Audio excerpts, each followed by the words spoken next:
Student, आज हम जो है साइंस पढ़ेंगे। साइंस क्लास 9 की।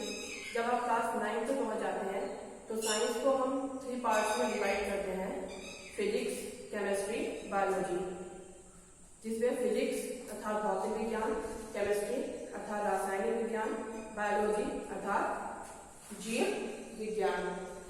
बायोलॉजी मीन्स जीव विज्ञान।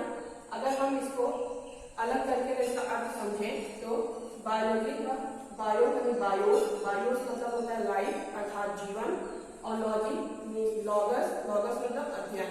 यानी बायोलॉजी के अंतर्गत जो है हम जीवन का अध्ययन करते हैं। जैसा कि हम जान रहे हैं कि बायोलॉजी मीन्स जीवन का अध्ययन। तो जीवन का अध्ययन सभी जीव किस प्रकार से जीवित रहते हैं उनके बारे में, उनकी संरचना के बारे में हम अध्ययन करेंगे। तो इस प्रकार हमारा आज जो पहला चैप्टर है वो है the fundamental unit of life अर्थात जीवन की मौलिक इकाई। इसके अंतर्गत हम सबसे पहले जो किसी भी जीव का जो शरीर होता है उसके शरीर के जो सबसे छोटी इकाई होती है उसे हम कोशिका कहते हैं। इसीलिए हम कहते हैं कि कोशिका क्या है? शरीर की संरचनात्मक और क्रियात्मक इकाई है। संरचनात्मक मीन्स शरीर को आकार देना, यानी जो हमारे शरीर का आकार होता है वो कोशिका के कारण होता है। साथ ही साथ ये क्या है? एक क्रियात्मक इकाई भी है, अर्थात जो हम श्वसन क्रिया करते हैं, पोषण करते हैं या अपशिष्ट पदार्थों का उत्सर्जन करते हैं इत्यादि ऐसी जितनी भी क्रियाएं होती हैं वो कोशिका के द्वारा ही होती हैं। इसीलिए हम कोशिका को शरीर की संरचनात्मक और क्रियात्मक इकाई कहते हैं। ठीक है। अब कोशिका ठीक उसी प्रकार से है जिस प्रकार से हम देखते हैं कि जब वो अपने किसी घर का या किसी भी अन्य भवन का निर्माण करते हैं तो उसमें एक ईंटों का प्रयोग करके एक कमरे का निर्माण करते हैं। ठीक उसी प्रकार से कोशिका भी होती है। कोशिका भी एक ईंट की भांति एक कोशिका मिलकर जो है शरीर का निर्माण करती है, जिसका हम इस तरीके से भी समझ सकते हैं।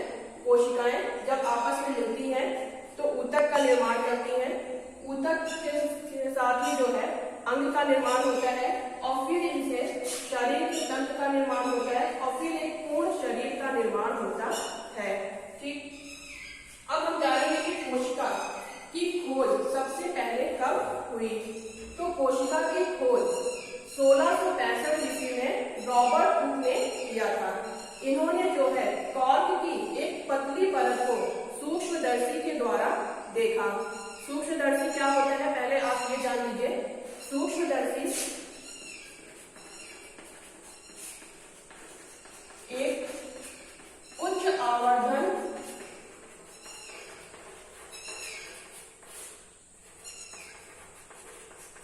क्षमता का उपकरण होता है। सूक्ष्मदर्शी उच्च आवर्धन क्षमता का उपकरण होता है, अर्थात इसके द्वारा जो है हम सूक्ष्म से सूक्ष्म यानी छोटे से छोटे कोई भी जो संरचना होती है उसका बड़ा आकार इस उपकरण के द्वारा देख पाते हैं। तो इसी के द्वारा ही रॉबर्ट हुक ने 1665 में एक बोतल है उसकी जो कॉर्क होती है उसकी पतली परत को स्लाइस के रूप में निकालकर उसकी स्टडी की, और तब उन्होंने देखा कि वो जो कॉर्क की जो पतली परत थी उसकी संरचना सूक्ष्मदर्शी में कुछ इस प्रकार से दिखाई दे रही है। ये संरचना ठीक वैसी दिख रही थी जैसे आपने देखा होगा मधुमक्खी का छत्ता। कुछ उसी तरीके से जो है ये संरचना जो है सूक्ष्मदर्शी में दिखाई दी।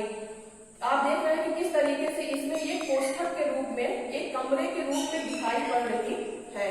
इसी संरचना को देखने के बाद रॉबर्ट हुक ने इसका नाम कोशिका दिया।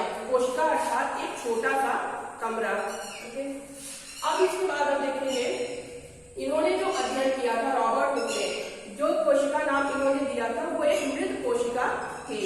तो सजीव कोशिका यानी जीवित कोशिका का अध्ययन ल्यूवेनहॉक ने 1674 ईस्वी में किया था।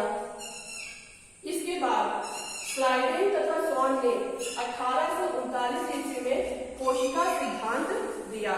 उन्होंने कोशिका सिद्धांत क्या दिया? उन्होंने कहा कि जितने भी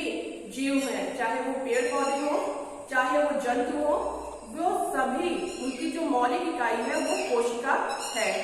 ठीक है,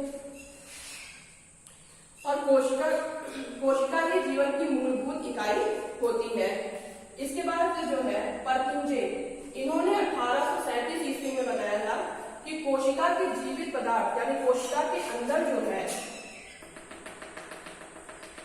कुछ पदार्थ भरा होता है, उसका इन्होंने नाम दिया था जीव द्रव्य।